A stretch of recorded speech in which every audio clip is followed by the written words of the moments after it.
Pues entonces comienzo con la Pues puedes empezar. Muy bien. 35 local.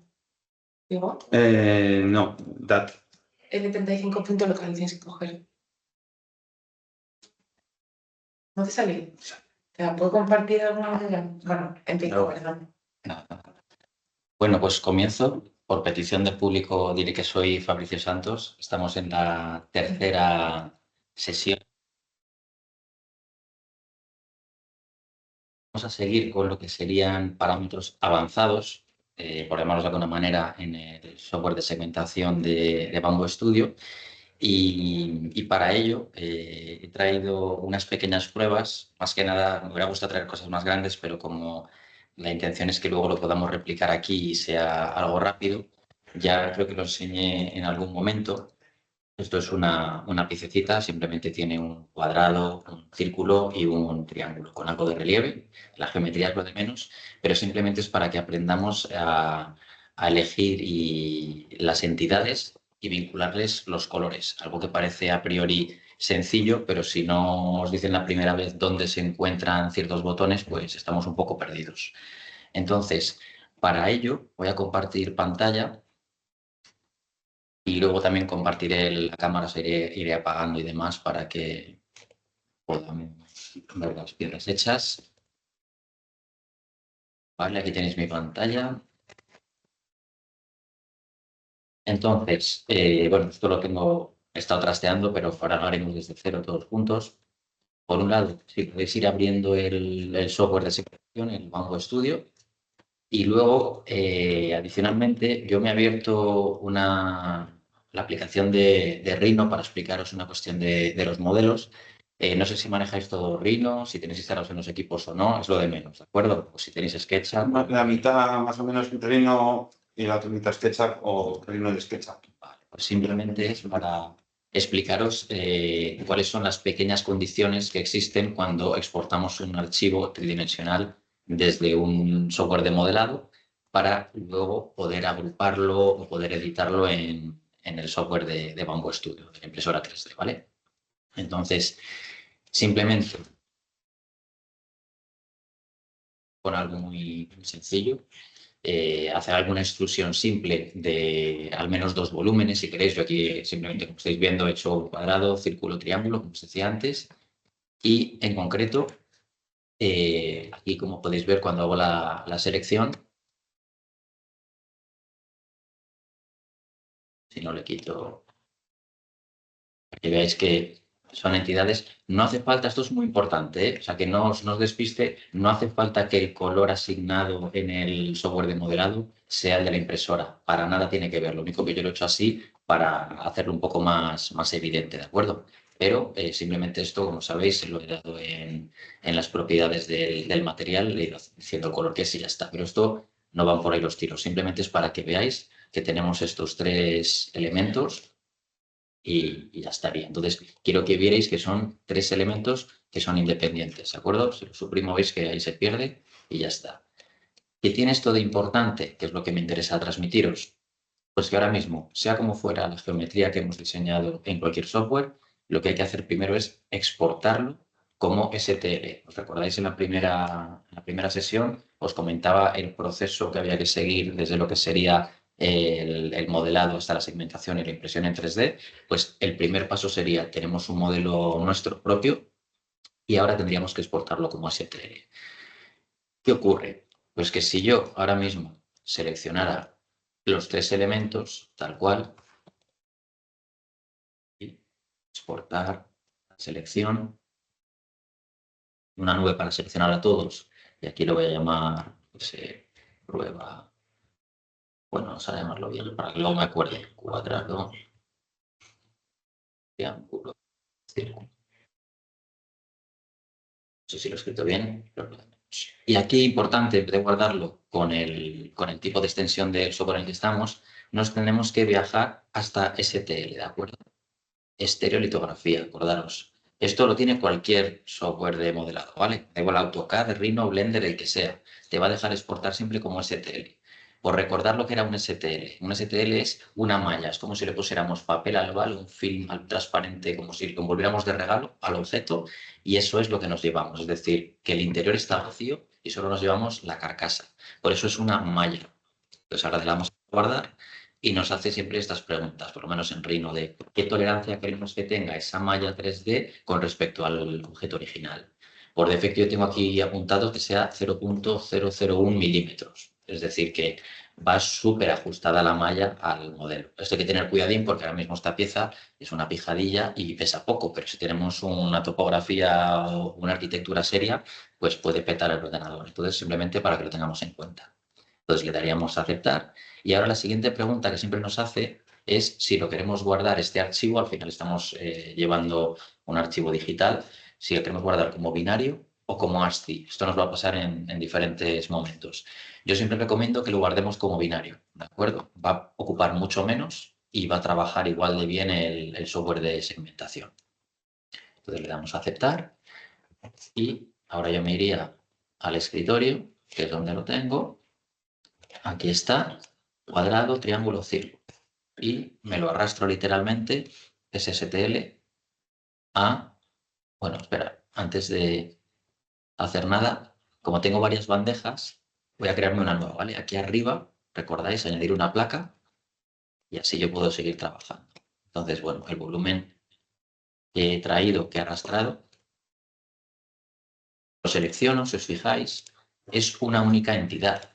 Porque cuando he hecho la nube de selección, lo que ha hecho el STL, la malla que se ha creado, es envolviendo todos los objetos, es decir, no los ha traído independientemente, que a priori podría ser lo que se nos hubiera ocurrido.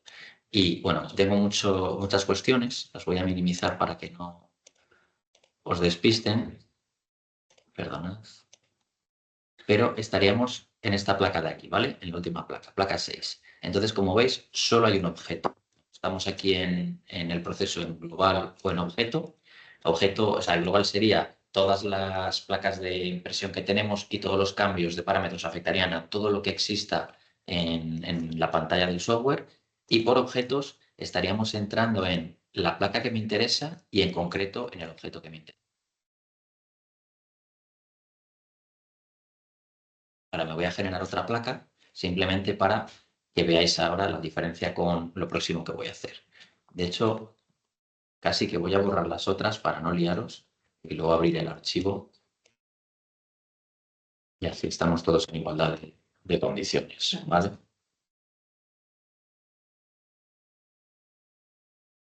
Y copiaros 80 veces, ahí está, ¿vale? Entonces, simplemente para, de hecho lo voy a guardar con otro nombre. De hecho, juraría que aunque no, o sea, si fueran dos objetos separados, si los exportas como uno, el programa lo lee como uno. Lo lee como uno, pero tú puedes hacer luego Luego que lo puedes te lo separar. junte o te lo separe. Y esa es la clave porque no es muy intuitivo de dónde está ubicado eso, es lo que os quiero explicar.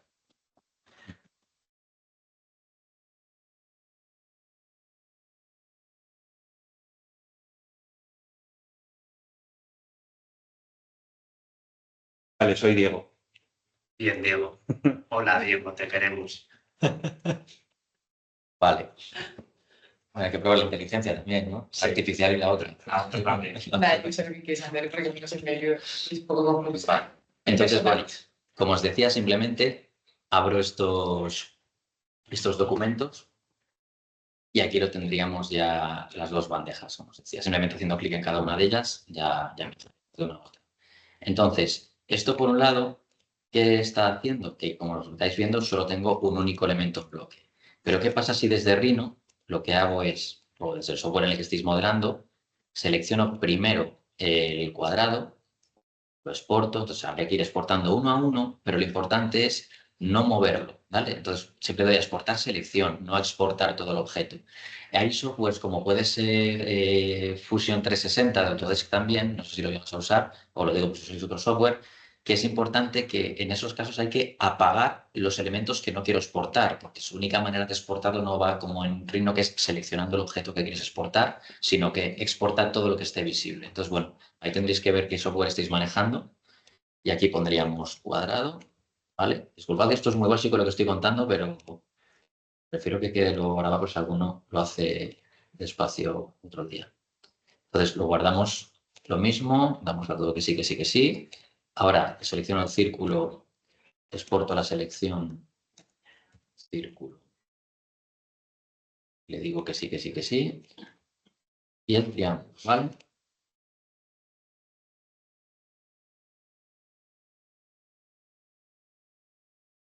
En el escritorio. Muy bien.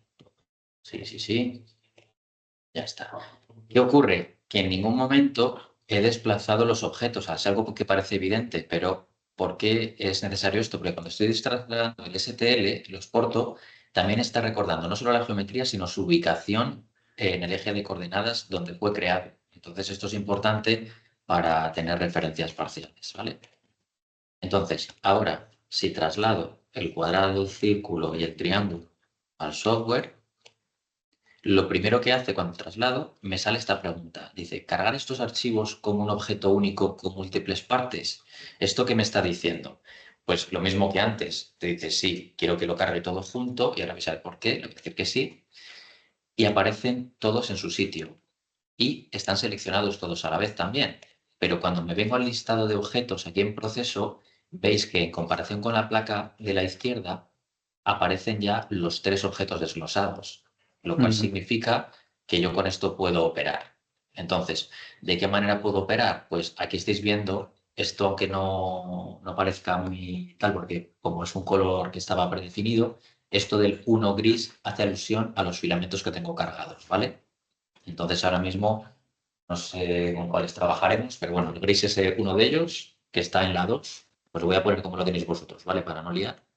Entonces, en la primera hay uno que es transparente. Sí, transparente, gris, Bueno, blanco y negro. ese suele llamarse natural, pero bueno, como es amarillento, pues le damos un tono parecido. Yo qué sé, no sé si será este mismo, ¿vale?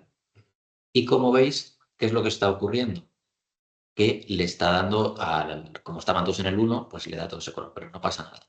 Ahora, aquí en el 2, vamos a decir que tenemos un gris. Luego, en el 3 creo que hay un blanco. Sí. Y en el último, en el cuarto, hay un negro. ¿Vale? Entonces, ¿ahora qué haríamos? Pues me da igual los colores, ¿no? Al círculo le podemos dar, por ejemplo, hacemos aquí ya doble clic y le damos, bueno, que se quede con el amarillo si queréis. Esto es lo de menos, ¿eh? Perdón, lo he dicho al revés. Me da igual. Los colores son lo de menos, chicos, es simplemente para que tengamos variedad. A veces no pilla bien a la primera el clic. Entonces ahí veis que tenemos y directamente los colores han ido cambiando, ¿vale? No hay inconveniente.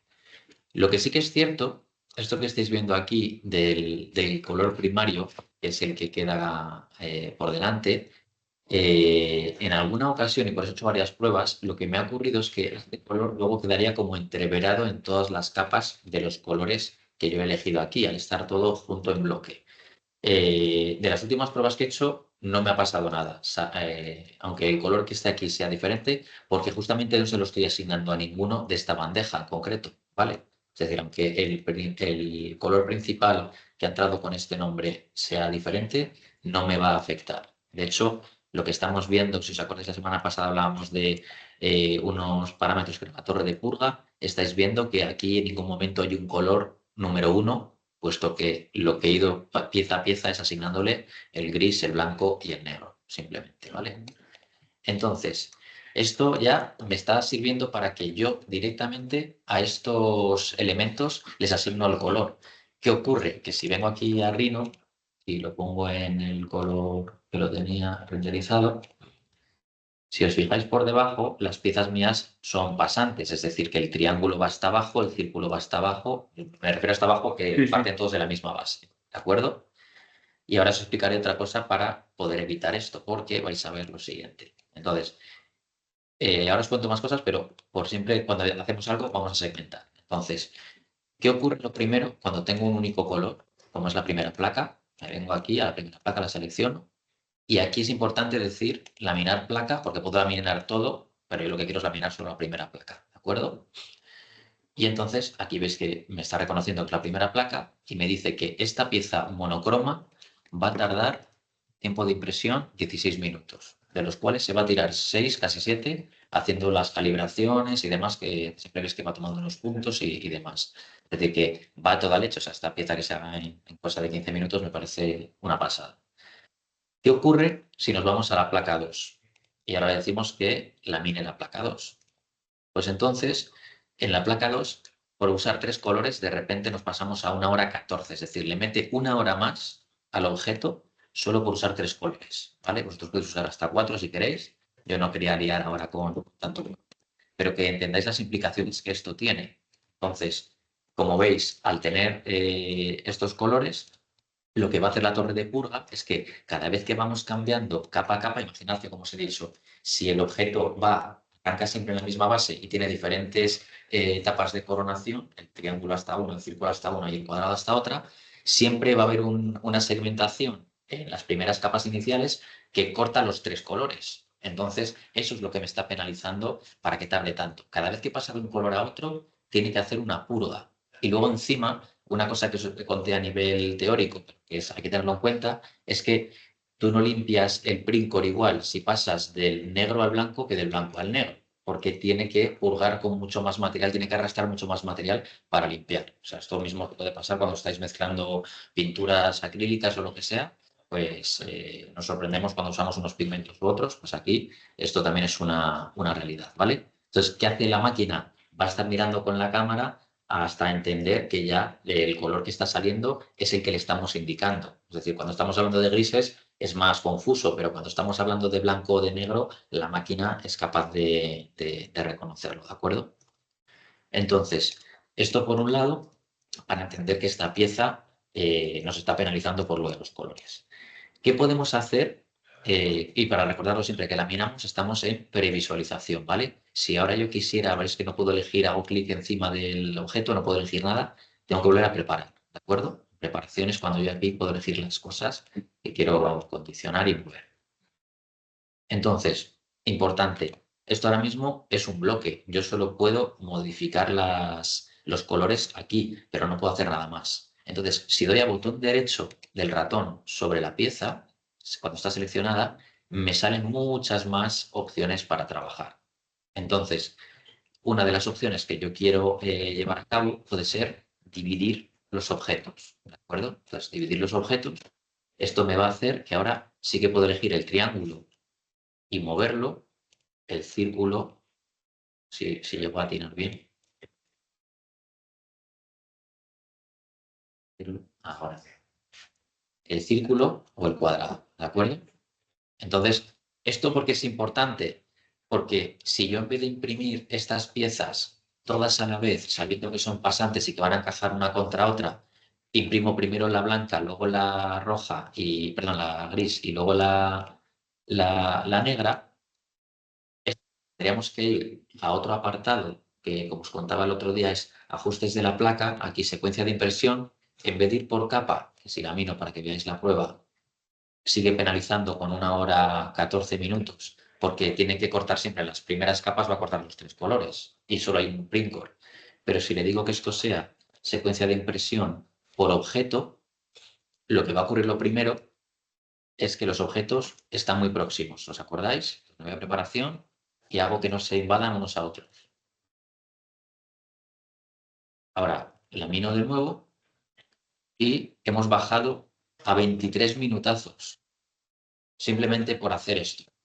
En este caso diréis, bueno, vale, es que lo tenías fácil porque los objetos son pasantes, se pueden meter uno en el otro. Ahora vamos a ver ejemplos en los cuales vamos a ir pintando o seleccionamos partes concretas del objeto para que se pinten. Pero esto es primordial. O sea, lo que os quiero transmitir con esta parte muy teórica es que analicemos y planifiquemos lo que vamos a imprimir porque nos podemos ahorrar mucho tiempo. ¿De acuerdo? Entonces, ¿qué ocurriría con este objeto? ¿Cuál es el hándicap que podemos tener? Pues que cuando se imprimen hay una ligera expansión. Por eso, volviendo a las tablas que os contaba el primer día de cuál es ese offset que hay que dejar entre piezas que tienen que encajar o ser pasantes, pues ahí tendríamos que jugar que para una boquilla de 0,4 milímetros tendríamos que dejar unos 0,5 milímetros de desfase del contorno total. Es decir, que el círculo, si tengo que dejar 0,5 milímetros de desfase para que pueda pasar Pues este cuadrado tendría que dejar 0,25 por un lado, 0,25 por otro. Es decir, bueno, por todo el contorno para que nos entendamos, ¿de acuerdo? O con el triángulo lo mismo. Es decir, tenemos que dejar ese 0,25 por todos los perímetros. Porque si dejamos 0,5 por todos los perímetros, la pieza ya caería. Es decir, no quedaría sujeta. Estamos hablando de que quede encajada por presión. No obstante, como siempre digo, esto es a nivel teórico. Luego hay que hacer las pruebitas de rigor para que esto encaje. Y a lo mejor a vosotros ahora mismo no os preocupa tanto porque van a ser piezas de arquitectura, pero cuando hablamos de prototipos funcionales, esto es vital, ¿vale? Entonces siempre conviene hacer un test, aunque solo sea de que empiece a imprimirse con una altura de capa de 1 milímetro todo, y con ese milímetro ya hacemos las pruebas y luego seguimos con el resto del modelo, ¿vale? Entonces, simplemente para que esto quede claro, que la planificación nos va a afectar muchísimo en el timing de impresión. Y luego, bueno, aquí como estoy dando por hecho otras cosas, pero recordad que el ascensor que tenemos aquí a la derecha, en previsualización, nos sirve para ver el relleno y cómo se están haciendo los objetos. Pues por cómo han entrado en la placa de impresión, primero estamos viendo que va a segmentar el círculo, luego el cuadrado y luego el triángulo, ¿vale? Pues esto también ahora mismo nos da un poco igual, pero sería una cuestión de tener en cuenta. Y luego, ¿qué podemos hacer? Pues queremos volver para atrás, pues podemos jugar a hacer control Z, aquí en preparar. Entonces vuelven a darse para atrás todos los pasos. Y si no, lo que quiero probar es una cuestión que a veces no sale bien, es seleccionar todos los objetos, aunque hayan entrado separados. ¿Acordáis que al principio me hice una pregunta de cómo quieres que estos objetos entren? ¿Todos agrupados en una o separados? Entonces yo lo que quiero ahora es hacer un merge, hacer un único entidad con los tres que están separados. Entonces no sé si me va a hacer caso o no. Entonces, botón derecho, lo primero para seleccionar todos los objetos, y lo encuentro. Vale, este editor no lo tiene. Es que esto, por ejemplo, es algo que en Ultimaker sí que, en el Cura sí que lo tenemos. Pero bueno, sería un mal menú.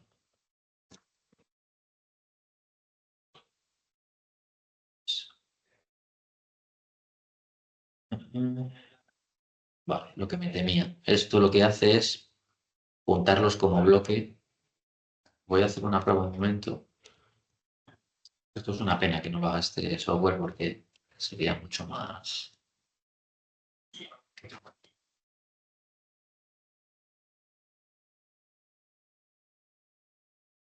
Esto me da que no es lo que yo quería. Pero voy a dejar que termine y ahora os explico. Entonces, ¿qué es lo que ocurre ahora?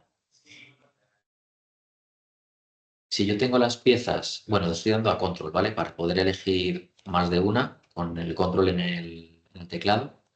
Entonces, de esa forma los estoy moviendo en bloque, pero lo que yo quería hacer era, con esta herramienta de Merge, supuestamente en otros segmentadores tendríamos agrupar o combinar.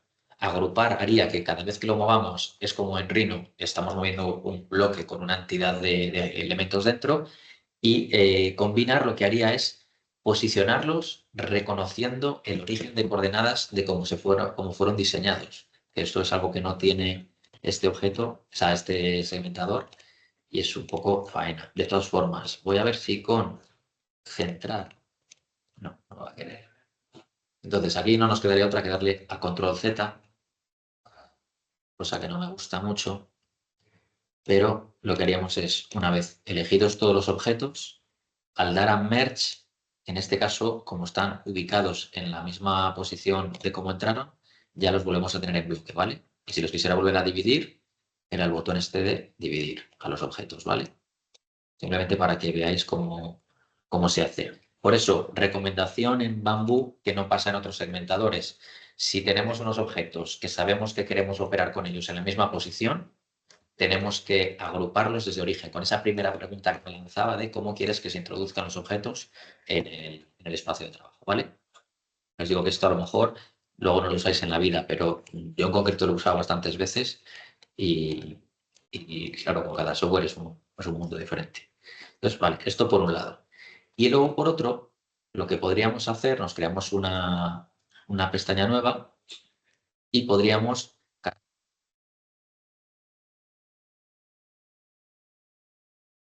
Lo vamos a usar así. Cerramos esta. Entonces, o bueno, no, vamos a crear, que me gusta crear. Por si acaso tenemos que volver luego atrás. Entonces, si me quiero copiar este objeto, no hace falta que ahora me vaya en Rhino, Exporte y demás, ni busque los STLs. Con botón derecho doy clonar, me pregunta cuántas copias quiero, le digo que una, y veis que ya se me clona en la siguiente placa. Si por lo que fuera se me hubiera clonado en la placa de arriba, como veis es tan sencillo como llevármelo a donde yo quiera trabajar con él, ¿vale? Entonces, ¿qué quiero hacer ahora en este capítulo? Ya creo que entremos en lo que sería dibujar, nosotros directamente colorear la pieza. Entonces, ¿qué ocurre? Ahora mismo no tengo seleccionado ningún objeto en ninguna placa y los comandos de aquí arriba aparecen en gris, es decir, no los puedo seleccionar, no puedo hacer nada. Si selecciono el objeto, ya se me descubren y puedo moverlos, rotarlos, hacer diferentes operaciones. ¿Qué operación quiero hacer yo ahora? La de pintar. Veis que pone aquí pintura de colores, el bote de pintura de Photoshop. Y entonces hacemos zoom, nos ponemos en una postura cómoda. Y aquí podemos empezar a pintar. Esto ya lo anuncié un poco por encima el primer día. Y tenemos maneras de pintar muy diferentes. Tenemos esta del círculo, que sería como si estuviéramos pintando con un graffiti, que no vale para mucho, pero con cada una de ellas voy a dar a laminar para que veáis cuál es la implicación que eso tiene. Cuando estoy laminando con el color que he echado y bajo, veis que lo que está ocurriendo, no estoy pintando la superficie. Lo que hace el software es incrustar ese color para que haya realmente una macle. Si no hiciera esto el software, ¿qué ocurriría? Que serían dos colores, dos capitas una sobre otra y tendrían a despegarse.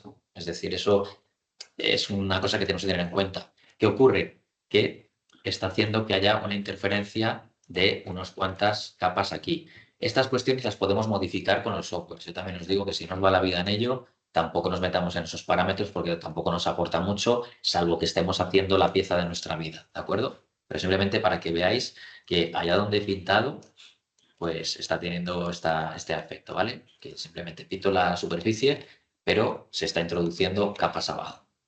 ¿Vale? Eso por un lado. Luego por otro, de hecho nos podemos clonar si queremos.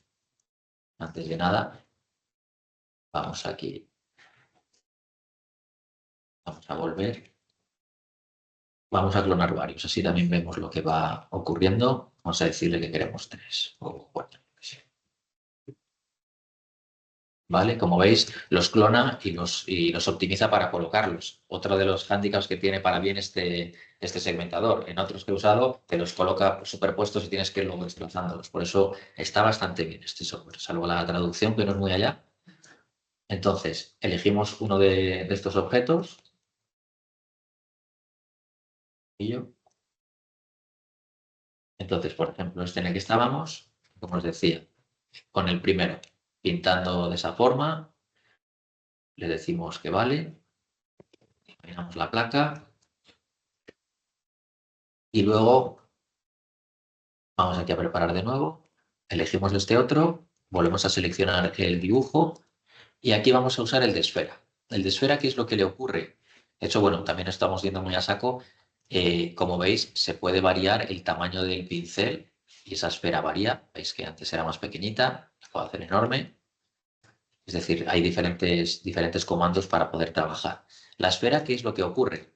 Que la esfera da un bocado. Es decir, yo ahora dibujo aquí, hago un solo clic y con ese clic lo que está ocurriendo es que donde haya mordido esa esfera, que de hecho no sé por qué no ahora ha querido morder, todo esto lo va a pintar. Es como que... Soy Diego. No hace falta que lo digas siempre. Una vez que lo has dicho una vez, es suficiente. Es como que coges solamente una de las piezas, ¿no? O sea, tanto en uno como en otro, tú... Es como... Entiendo que es como que digamos que seleccionas solo el triángulo, solo el círculo o solo el cuadrado. Sí, o sea, porque abajo, si te fijas, no ha mordido todo. Es decir, solo elige una de las piezas con la esfera que pilla. De hecho, ahora he mordido la parte inferior, ¿vale?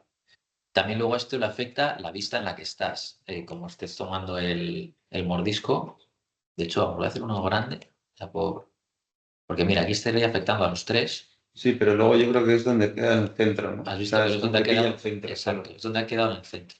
Por eso no lo veo muy operativo esta manera de pintar. Luego veréis, Entonces pones artístico. luego es más artístico, pero luego veréis cuál es la que vais a decir, vale, habré empezado por esta, Fabricio, ¿vale?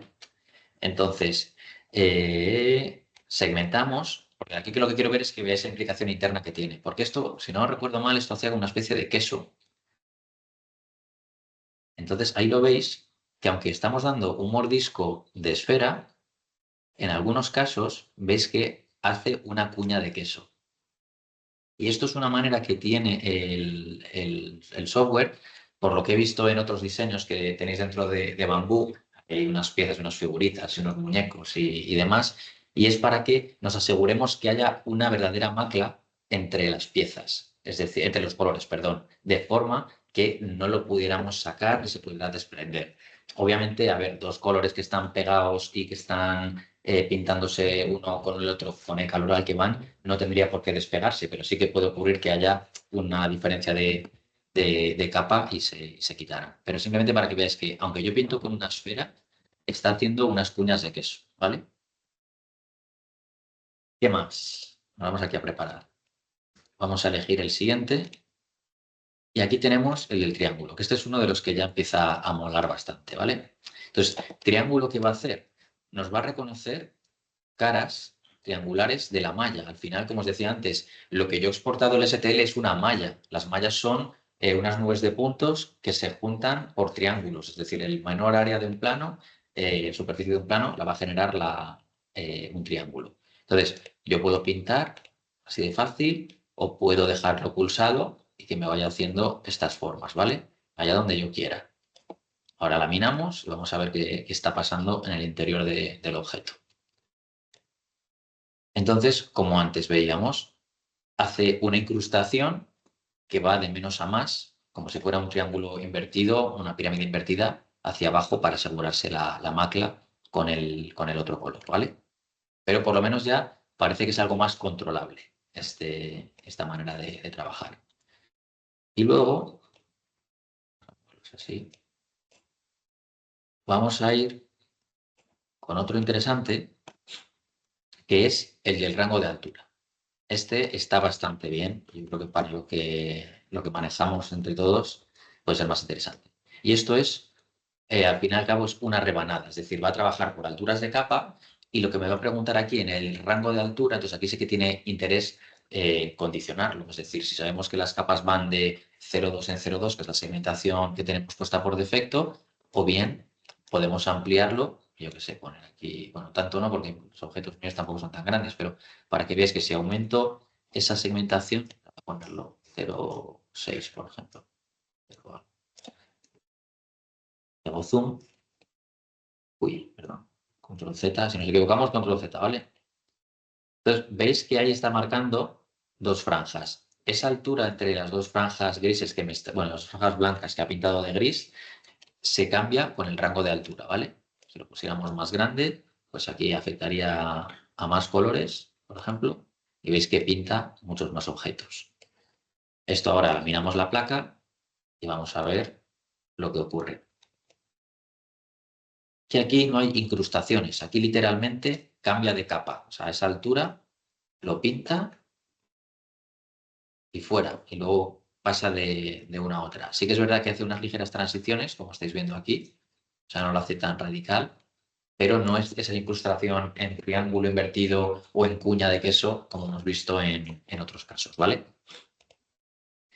Entonces esta nos sirve mucho más. Imaginaos que queremos hacer curvas de nivel. A mí esta se me antoja guay para hacer curvas de nivel en las cuales a lo mejor queramos marcar que cada 10 metros hay una curva de nivel, ¿no? O cada 5 o cada 1, lo que sea. Pues podríamos ir pintando y fuera como un plano de un mapa de, de- de curvas de nivel. Y luego venimos a utilizar este otro, el de llenar. Y el de llenar, bueno, lo primero es elegir qué es lo que queremos llenar, que es este que todavía no le hemos hecho nada.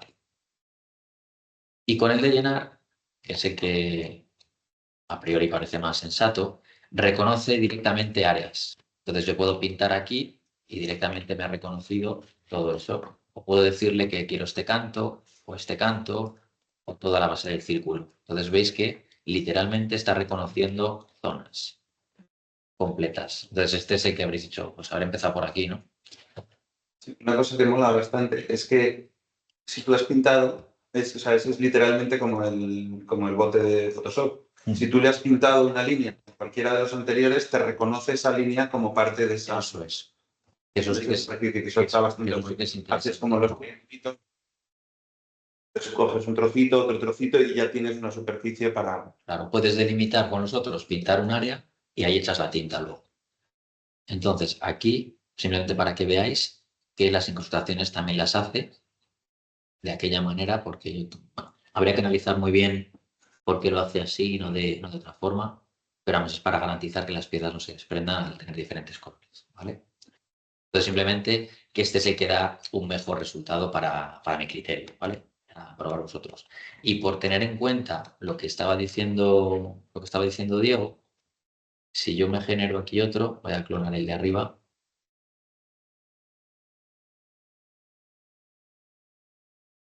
Diego se refería a esto, que si elegimos el objeto y pintamos un área, por ejemplo con los triangulillos, que igual parece más sutil,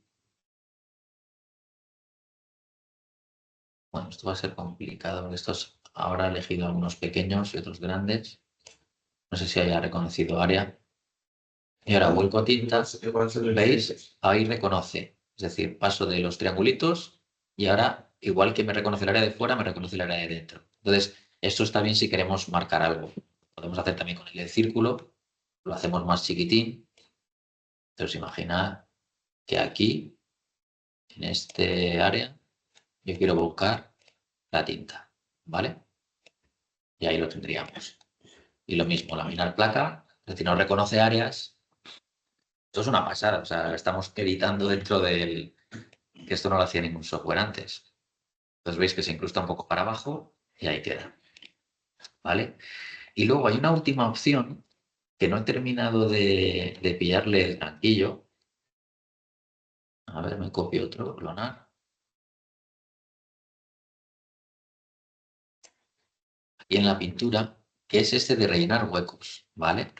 Yo no sé si esto hace alusión cuando tenéis que esta geometría, claro, va muy, es como muy rotunda, ¿no? Entonces esta, de hecho no me deja ni pintar con ella. Y yo creo que tiene más que ver cuando la pieza a lo mejor tiene algunas zonas o algunos puntos de inflexión, algunas geometrías con mucho más cambio de faceta.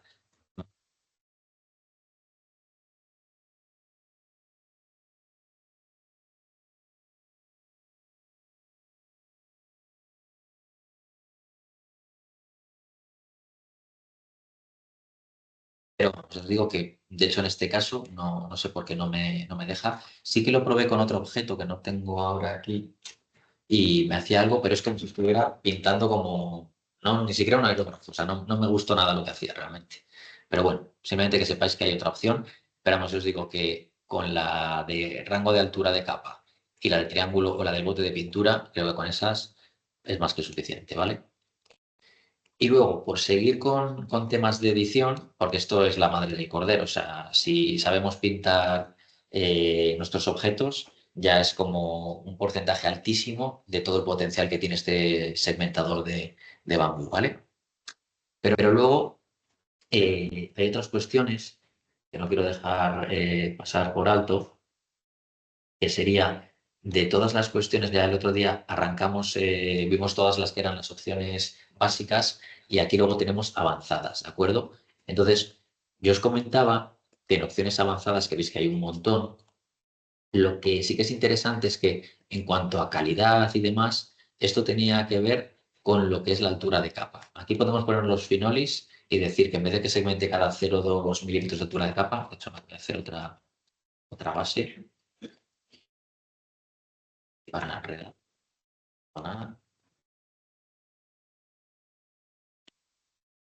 Entonces, la altura de capa yo la puedo variar. No la puedo variar todo lo que quiera, porque como os decía, hay una proporción matemática por la cual las capas la altura de capa que yo decida no podrá ser un 80% más grande de lo que sería la boquilla que estoy utilizando. Es decir, que para una boquilla que utilizamos estándar de 0,4 milímetros de diámetro, como máximo podría hacer alturas de capa de 0,32 milímetros. A partir de ahí ya perdería la adhesión. Entonces, aquí puedo poner que sea altura de capa 0,32 y ya me está contando eso, que la altura de capa excede los límites y demás. También esto que ocurre, como os decía yo, a nivel teórico 0,32 por lo del 80%. A nivel práctico, como esta máquina es de ultra velocidad, creo que el máximo lo marcaban en 0,28 y yo creo que es más bien para asegurarse que no se despeguen, ¿vale? Entonces le decimos que ajuste y como veis directamente se pone 0,28. Como os indicaba el otro día, cada vez que yo modifique un parámetro, lo que va a ocurrir es que se va a poner en rojo para que pueda deshacer si la he ligado o quiero volver a parámetros originales. Porque esto del 0,2 de altura de capa lo tenía definido aquí arriba del todo, ¿vale? Que es lo inicial. ¿Qué ocurre con esto? Que esa decisión de altura de capa también va a afectar a la velocidad de impresión y a la temperatura con la que se imprime. Entonces también eso hay que tenerlo en cuenta. Igual que la temperatura con la que imprime no es tanto, siempre y cuando no cambiemos del tamaño del printer, que en nuestro caso como solo tenemos uno, pues no nos va a afectar. Pero si pasáramos de uno de 0,4 a uno de 0,8, las temperaturas cambian porque no va a fluir igual por una boquilla gruesa que por una fina, ¿vale? Pero bueno, esto, como es muy teórico, no lo borráis de la mente. Entonces, simplemente esto, ¿qué nos va a llevar? A que cuando laminemos la placa, pues si antes ponía que iba a tardar con 0,2, creo que eran 16 minutos o algo así, pues ahora va a tardar solo 15 minutos en imprimirlo, ¿vale? Baja un minuto, que no nos quita gran cosa en la vida. Pero también podría ocurrir que, por el contrario, yo lo que quiero es poner más calidad. Entonces, poner que segmente a 0,1 de altura de capa. Entonces, si lamino, ¿qué va a ocurrir? Que sube ya a 20 minutos, ¿vale? ¿Esto para qué me puede servir? Pues simplemente para cuando tenga detalles concretos que a mí me interese matizar esa diferencia. ¿Qué es lo que me puede ocurrir? También que esto es interesante, que quiera hacer lo que se denominan capas adaptativas. Es decir, tengo una geometría, pensamos en un jarrón que es recto, pero de repente tiene una curvatura hacia dentro y otra hacia afuera, que lo que hace es que cuando estamos segmentando en capas paralelas a la mesa de impresión y tenemos curvaturas, lo que está haciendo es que se van a generar escalones. Entonces, cuanto más alto sea la altura de capa, más se va a notar el escalón. Cuanto más baja sea, mayor resolución tenga, menos se va a notar el escalón. Entonces, ahí me interesa hacer algo que se denomina capas adaptativas. Que de hecho, a ver cómo funcionan en este caso. Yo creo que estaría bien si no meter un jarroncito como hicimos el otro día. Entonces, aquí veis que pone altura de capa variable. Y este yo creo que aquí no me va a hacer mucha diferenciación, porque ya lo vi el otro día con algo parecido. Tendría que meter otro tipo de volumen. Entonces, bueno, el primero es volver a poner aquí que sea 0,2. Adaptativo. A ver qué me está haciendo. Vale, aquí no me está haciendo nada porque son todas, al final tienen la misma opción. Voy a probar, o vamos a probar todos si queréis. Voy aquí a la casita y no sé si esto tiene un buscador. Si no es que yo me apoyo mejor con Thingiverse. Pero bueno, para hacer un ejemplo rápido, voy a saltar a internet, un momentito. ¿Te acordáis? Thingiverse para robar en internet. Y vamos a poner aquí, veis. A ver qué nos regala. Entonces, yo que sé, uno de estos son pintones, aunque no sé yo si esto lo va. O sea, quiero uno más, que se note mucho más aunque sea menos chulo, pero que se note más el cambio de curvatura. Este es un claro. La gente se complica y antaño había más modelos mucho más sencillos. Vale. Quiero, vamos, el típico jarrón de casa, no quiero otra historia. Sencillo. Sencillo, estos son muy historiados. Bueno, si no me quedo con alguno de principio, que tampoco os quiero hacer perder tiempo aquí con esto buscando.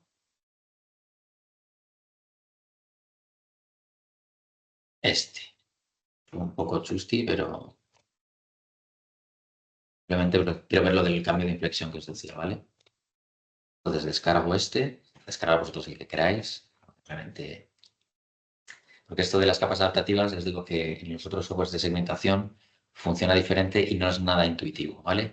En las capas de adaptación lo que va a hacer es eso, que más próximas cuando hay mayores cambios de curvatura y más alejadas cuando el objeto es más recto, dentro del rango que le definamos. Eso sí. Y esto no sé si está descargando, ¿no? Está descargado. Bien. Creo que sí. Vale. Archivos, ¿veis? Extraemos. Esto viene comprimido. Vale. Ya tiene el archivo.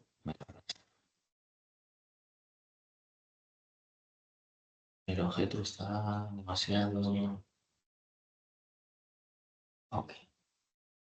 Bueno, otra vez. Entonces voy a ver si me hace caso con las capas variables y segmento también.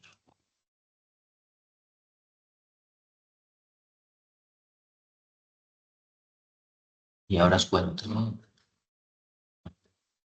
lo de la capa. Lo tenemos. Entonces, recapitulo, ¿vale? Yo cojo el objeto,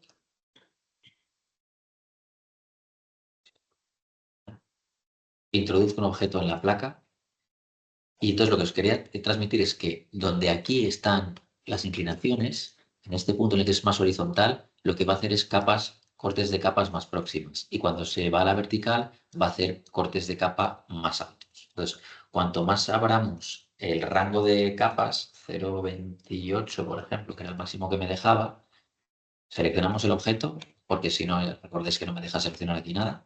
Le doy aquí a capas adaptativas, altura de capa variable. Le digo que adapte y lamino, ¿vale?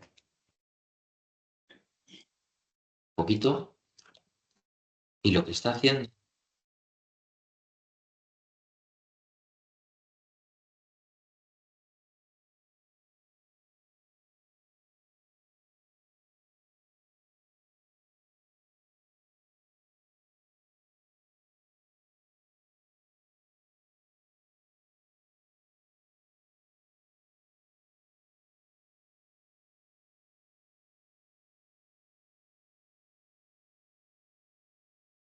haciendo, pero no como me gustaría para que fuera más... Pero ahora lo modificaré, ¿vale?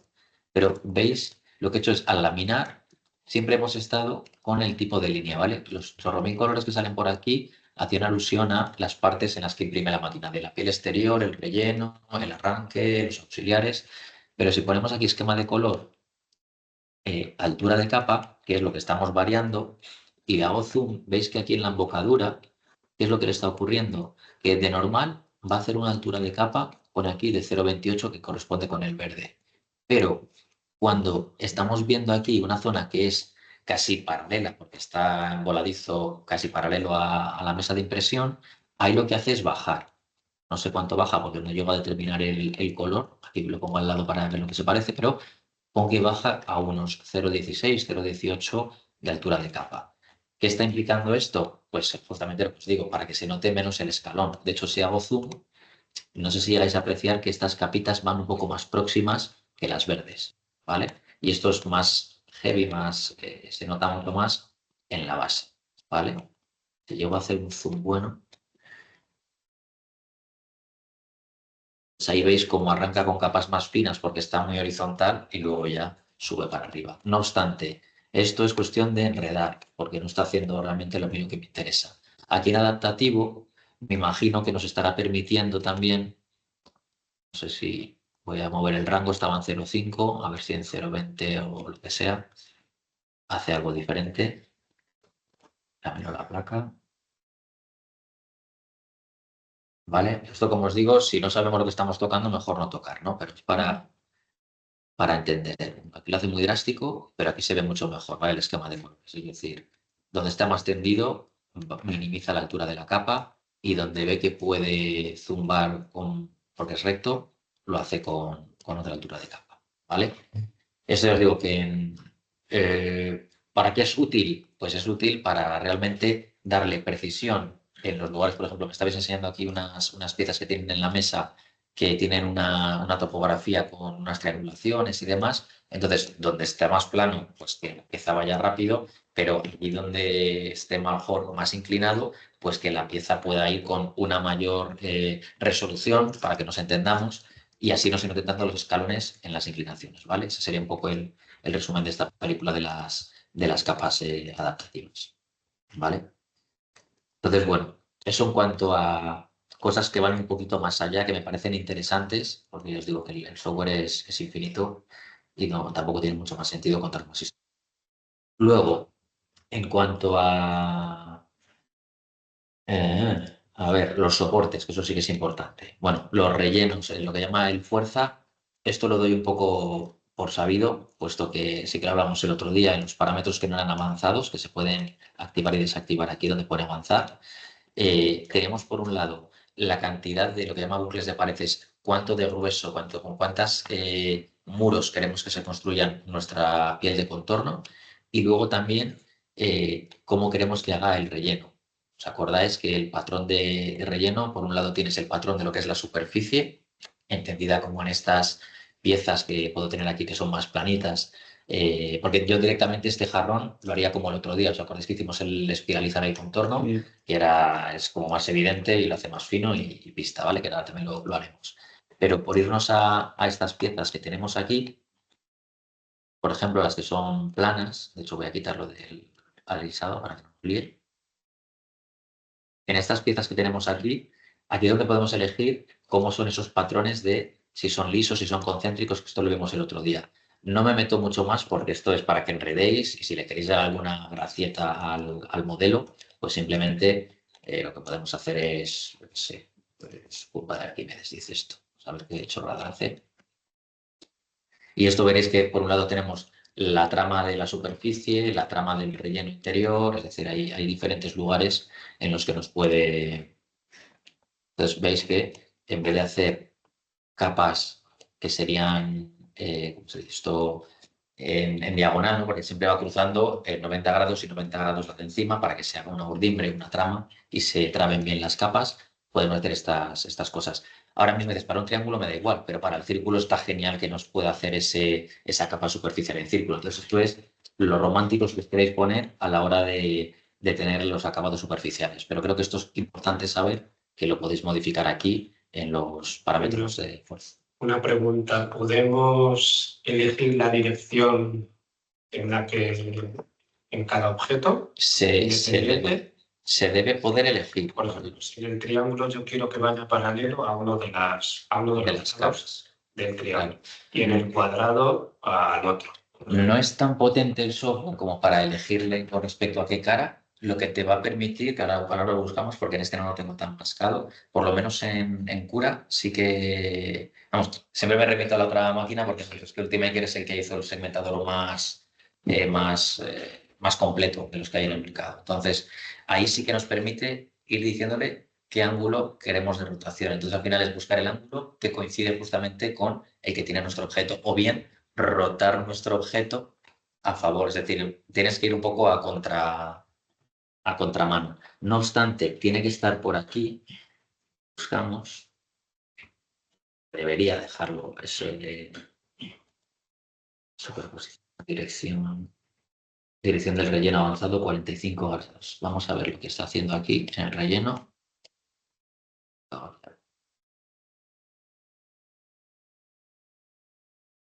Vamos a ver dirección del relleno 45. Vamos a ver qué pasa si lo pongo a 0. Y segmento. Siempre que cambiemos un parámetro, ¿ves? Ahora mismo está recto. Por lo menos el relleno. Entonces, ahora hay que buscar cuál es el parámetro de la superficie, que seguramente existirá también, ¿eh? Porque aquí, como lo he llamado, dirección del relleno, dirección del puente. Pero como veis, hay chorro. Dejarlo así, da igual. Vale, entonces me lo apunto. Me lo apunto porque lo investigo. Nosotros somos voy a decirte aquí, pero en este y demás, pero un poco como deberes.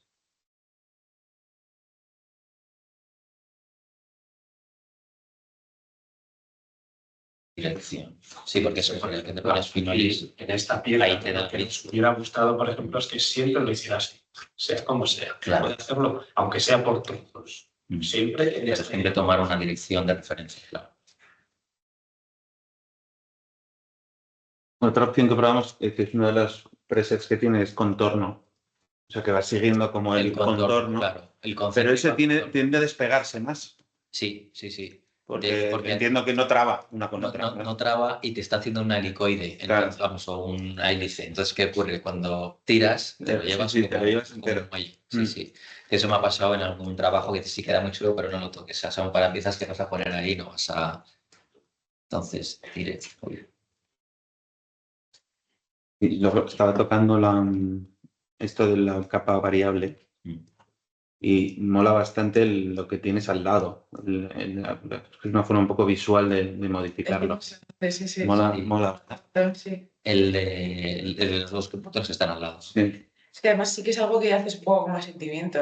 Sí, pero lo haces bien. O sea, tú ves, yo estaba probando aquí con una taza que tengo y efectivamente Sí. aquí le he conseguido dar una altura de capa que como que lo hace bien, ¿no? O sea, que mola mucho. Ver con el botón derecho o de izquierda ahí ajustando y mola. Vale, entonces... Eso igual también lo podríamos haber probado ayer. ¿Con cuál estás tú, perdón? No, con una taza,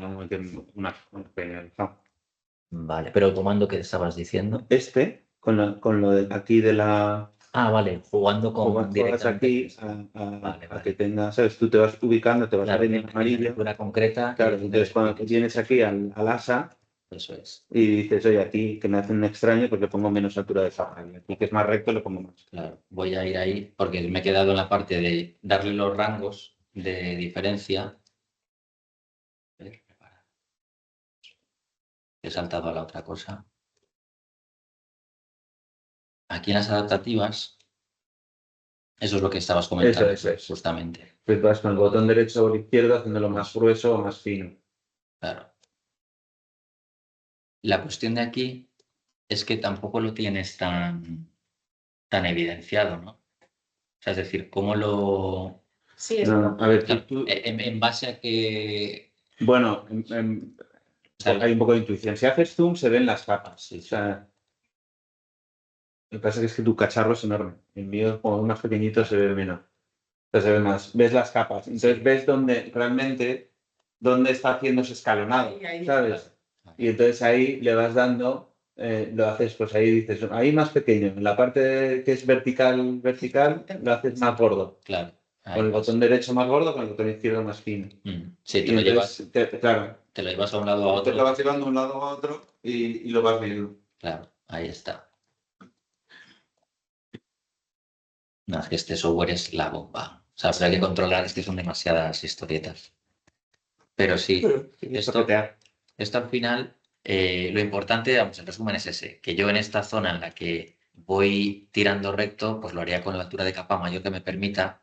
Y aquí cuando llega la transición para controlarlo bien, por eso en Cura lo que hace estas capas adaptativas te pregunta cuál es el rango que quieres variar. Y de esa forma tú trabajas con unos rangos. Y ya el software directamente aplica que cuando sabe que hay una curvatura, tiene que hacerlo más cercano. Entonces, te da algo que siempre es lo que realmente tu cabeza va a querer. Aquí esto lo veo guay, porque dices, si quieres hacer algo artístico, lo controlas mucho más, Claro. pero también la puedes liar. Y luego que Sí. todo esto tiene implicaciones del número de... Claro. de horas. Ahí tocas y de repente 16 horas. ¿No? Exacto. Sí, porque no lo he laminado, pero vamos que podemos flipar seguramente de lo que tarde esto. ¿Vale? Pero bueno, Y probablemente hasta te pase, ¿no? Bueno, entiendo que maneja unos límites que la impresora puede con ellos, porque a lo mejor te vas a una altura de capa de 0,8, o sea, de 0, yo creo que 0,8. debería quedarse en el límite. O sea, de hecho, mira, ahora lo estoy apretando aquí con el botón cuando se pasa del eje, ¿no? Sí. 0,08 máximo y de mínimo 0,28. A ver, ¿dónde máximo? O sea, estoy al revés. Sí, 0,28 la más pequeña. capa más grande y 0,08 la más pequeña, que sí que me cuadra para los valores. Ya os digo que esto ya es hilar muy fino, pero bueno, simplemente haciendo clic aquí, derecho e izquierdo, trasteamos más.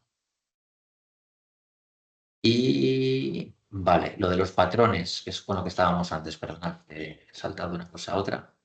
Entonces, los patrones simplemente es una cuestión ya de acabados, de estética pura y dura, ¿vale? Entonces, aquí que tengamos en cuenta, por un lado, los patrones de cómo queremos que sean en las capas superficiales, es decir, luego también podemos, aquí lo que ella denomina capas superiores de la cubierta, es que siempre vamos a tener, pensando que cualquier volumen va a ser sencillo, tenemos una base, una tapa superior y unas paredes laterales. Entonces, igual que podemos elegir arriba el número de paredes, que pueden ser 2, que es lo mínimo, podemos ponerle 5 las que queramos para ganar ese espesor, y luego también con cuántas capas superiores queremos hacer la cubierta.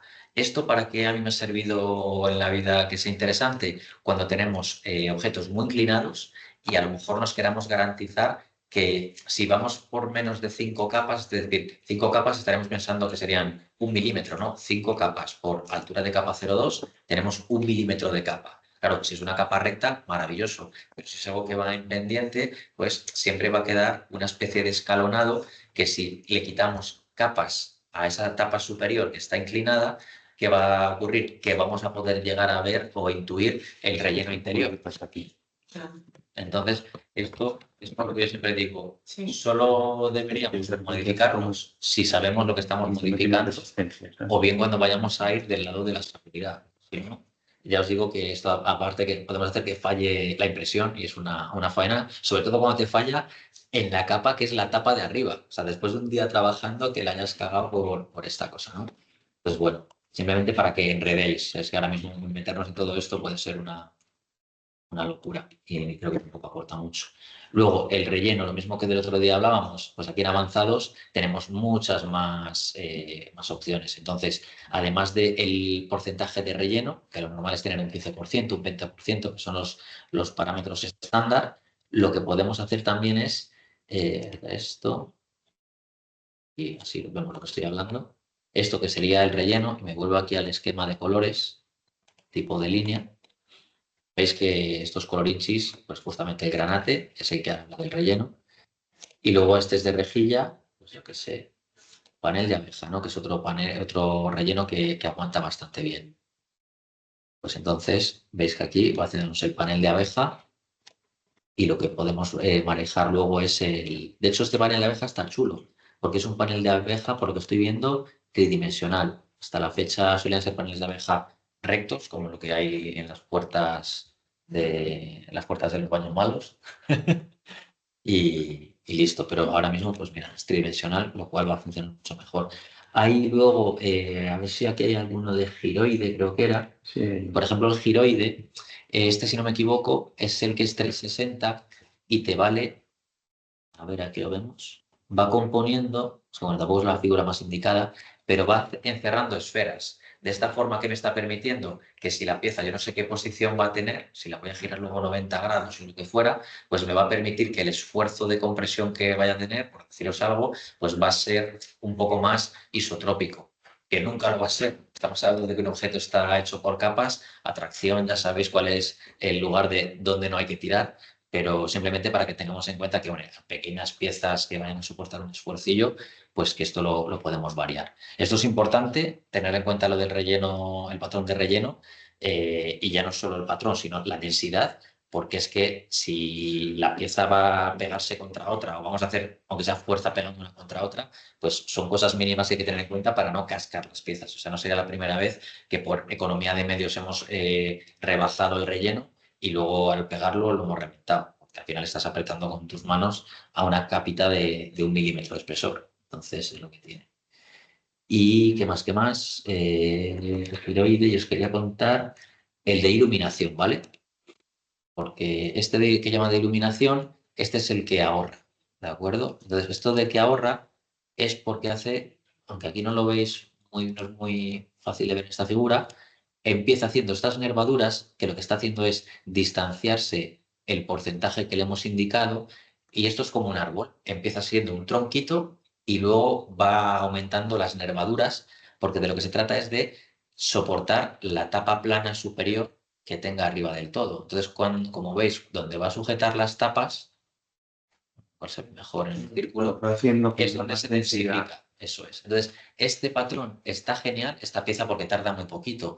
Pero si lo hacéis con una maqueta que tenga a lo mejor ya 20 centímetros de lado, imagínate que tenemos que hacer un cuadrado o un rectángulo, lo que sea, y tenemos una tapa de 20 centímetros de lado, o un cubo, literalmente, o sea, de que tenga que hacer un patrón de relleno, que es una extrusión recta desde abajo hacia arriba, a hacerle el patrón de iluminación, que lo que va a hacer es ir densificando hasta sujetarnos la tapa, que es el objetivo último que tiene ese relleno.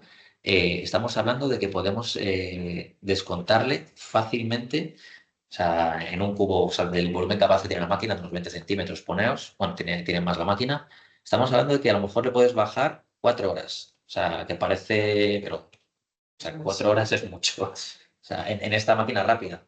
En las Ultimaker, que todavía no tienen la velocidad rápida y demás, estamos hablando de que igual le puedes pasar de estar en un cubo de que tarde 32 horas a que tarde unas 12. O sea, es un pasote este. Entonces, bueno, tenerlo en cuenta cuando el tiempo apremia, elegir el de iluminación, ¿vale? Y como os digo, trastear con todos los demás por la chorrada de probar cosas, ¿vale? Pero, pero bueno, que esta iluminación, si no te lo cuentan. ¿Y qué más? ¿Qué más? A ver. Estoy ahora navegando un poco random, pero intentando no quedarme sin deciros lo que es más importante. Y ya pasamos, estamos en calidad, que es la altura de capa, lo de la fuerza, que es los rellenos, la velocidad. Aquí de velocidad os diría que no toquéis nada, porque, como os decía, la velocidad va vinculada al tipo de material que hemos elegido, al tipo de máquina, obviamente, pero también va vinculado a las alturas de capa y demás. Entonces, yo recomiendo que no toquéis, la máquina ya es ultra rápida, sabe dónde tiene que acelerar, dónde tiene que frenar. Entonces, ¿cuándo he modificado yo las velocidades, por ejemplo? Pues he modificado las velocidades cuando la máquina a lo mejor tiene que hacer superficies planas, por ejemplo, el arranque. Imagina que vuelvo al ejemplo del cubo, ¿no? Un cubo que ocupa toda la mesa de impresión y que le hemos hecho una base a lo mejor de 2 milímetros de altura, que es una barbaridad. Pues ahí, cuando el patrón está dibujándose, va a hacer siempre el perímetro exterior, que hará 2 perímetros, ¿no? Porque tiene dos pieles, que es lo que le hemos indicado, y luego empezar a hacer 45 grados paralelas. Entonces, ahí puede ir a toda leche, pero cuando digo a toda leche es que podemos multiplicarle la velocidad 4 veces más. ¿Por qué? Porque simplemente está pintando paralelas, no está haciendo geometrías en las cuales voy de un lado para otro y puede haber una colisión o puedo arrancar filamento. Entonces, ahí es donde yo, por mi experiencia, he aumentado las velocidades, pero siempre viviendo al lado de la máquina para luego reducírselo. Entonces, tiene sus pros y sus contras. O sea, tienes que vivir muy cerca de la máquina para ver estas cosas. Luego, las aceleraciones, yo no las tocaría porque la máquina sabe muy bien dónde tiene que y cuándo puede acelerar, pero, vamos, en resumen es que no lo lleguéis a tocar porque no le veo mucho sentido.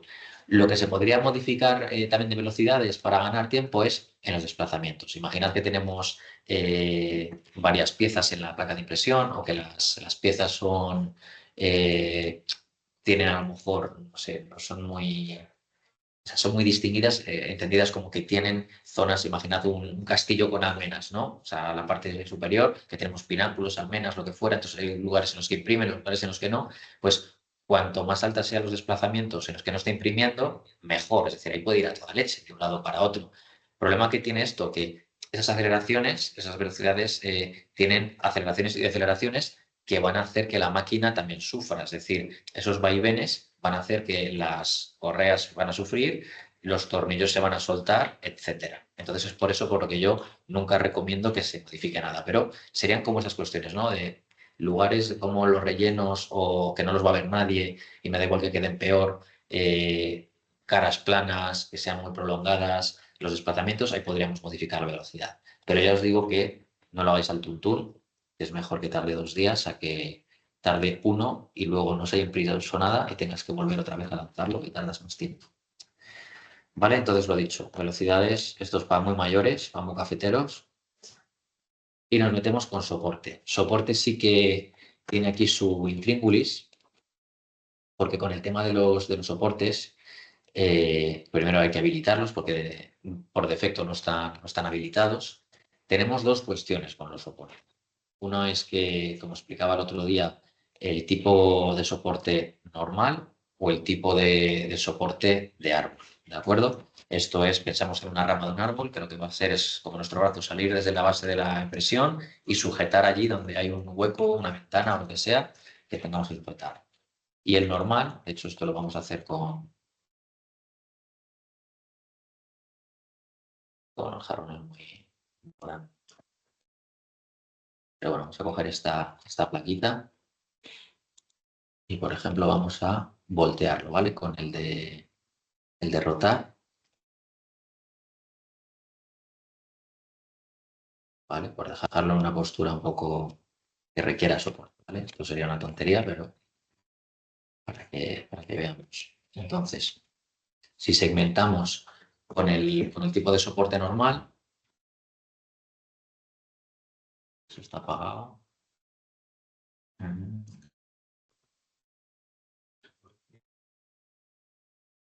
Porque no me lo muestra. Sí, más de 30 grados. Puede ser que este a lo mejor no le he puesto una combinación. Bueno, sí será eso, claro. Pues 30 que bajito lo han puesto, ¿no? A ver si esto va a la inversa es mi lógica. O hay que poner 90 en vez de 10. Sí. Vale. Ahí está. ¿Vale? Entonces, eso es importante, lo que decía Diego. Obviamente, va a haber un rango del ángulo a partir del cual empieza a hacer el soporte o no. Ahora voy a quitar todas estas guarradillas. Aquí imprimiría esto y luego tiro la maqueta. Pero Y te quedas con el... mola más es como de Sí, sí, sí. A veces mola más los soportes. Entonces, ¿qué ha ocurrido? Ahora que lo he sido muy exagerado, le he dicho que todo lo que esté por debajo de este ángulo de 90 con respecto a la mesa de impresión va a llevar soporte. Entonces, que veáis que va a llevar soporte hasta la parte inferior del círculo, la parte inferior del triángulo y demás. Como os contaba el otro día, ¿qué tiene de interés el soporte normal? Que hace esta interfaz, que es como lo denomina él. Entonces, va a ir construyendo el verde clarito, veis que son líneas en zigzag, y cuando ya llega a lo que es la conexión, la interfaz entre el soporte y la pieza, ahí se hace más denso y eso me va a garantizar que va a apoyar mucho mejor el andamio con la pieza. Simplemente es eso. Que por el contrario, vamos a decirle que haga árbol y laminamos. Ay, perdón, me he confundido. Árbol.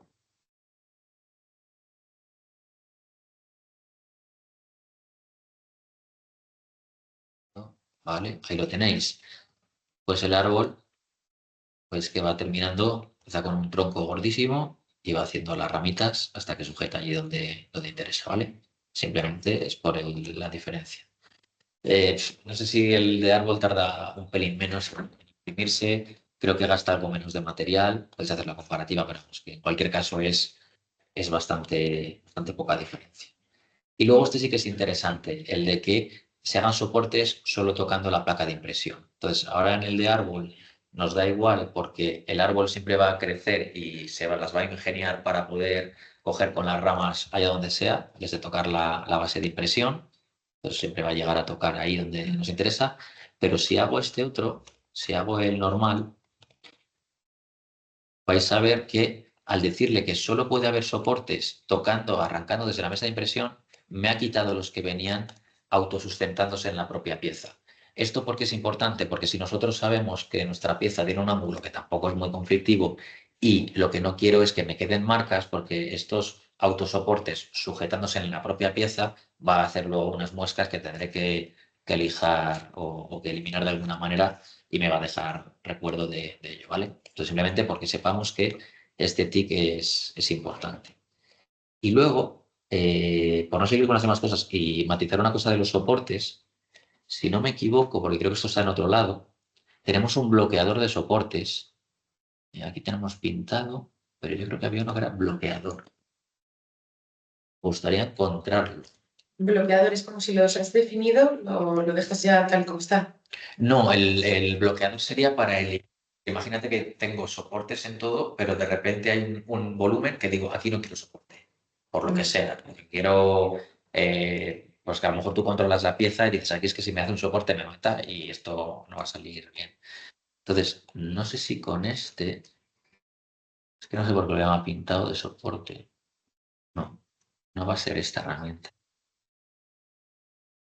Ya la vi el otro día y ahora no. Bueno, si no me lo voy a apuntar para contároslo porque esto sí que vamos, me parece que puede ser útil, ¿vale? El bloqueador de soporte. Ese pintado directamente los dibujas tú, los soportes. Está aquí. Sí. Pone agregar bloqueador de soporte. ¿Dónde lo has encontrado? Perdóname. Si le das el botón izquierdo, o sea, el derecho, Uy. perdona, pone agregar bloqueador de soporte. En la pieza, ¿no? Sí, clicando en la pieza. Sí. Ahí está. Vale, esto sí lo vi el otro día, que era con las geometrías y demás. Aquí está. Sí. Cambiar el modo de ajuste por objeto para editar. Ok. Vale. Entonces, esto teóricamente lo que tendría que hacer es que si tengo los... ¿Dónde están los soportes?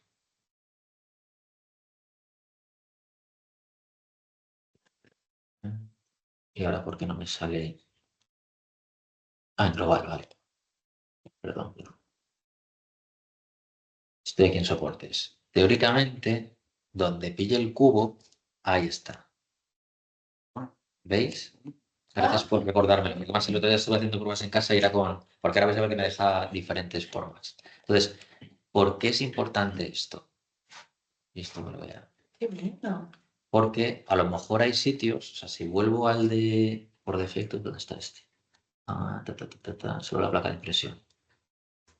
Imaginad que digo, oye, que es que resulta que en el triángulo no me importa, pero aquí quiero que nos salgan. Pues me las ingenio para que con el bloqueador este chachi, yo qué sé, es una tontería, ¿no? Pero me vengo por aquí, esto ya para que hagáis pruebas, aunque bueno, me estaría comiendo también la parte de atrás y demás. Y se ha comido el trocillo en el que estaba el volumen delante, ¿de acuerdo? Eh,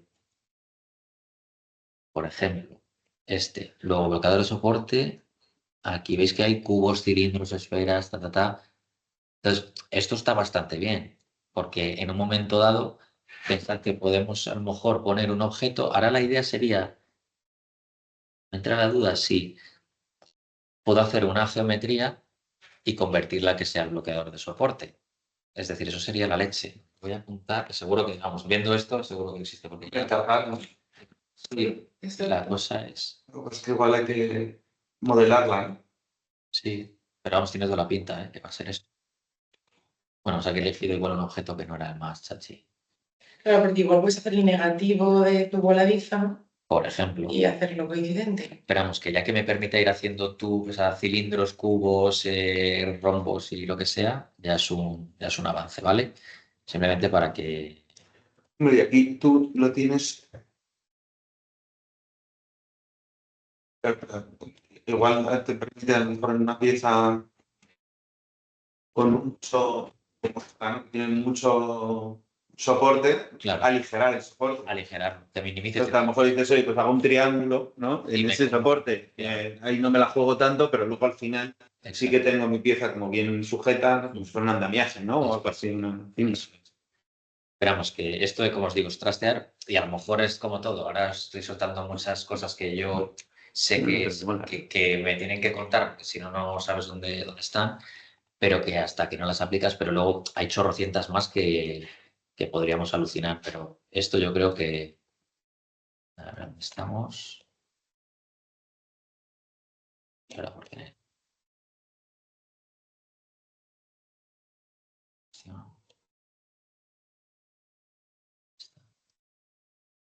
Y ahí la esfera que se la ha comido en el medio.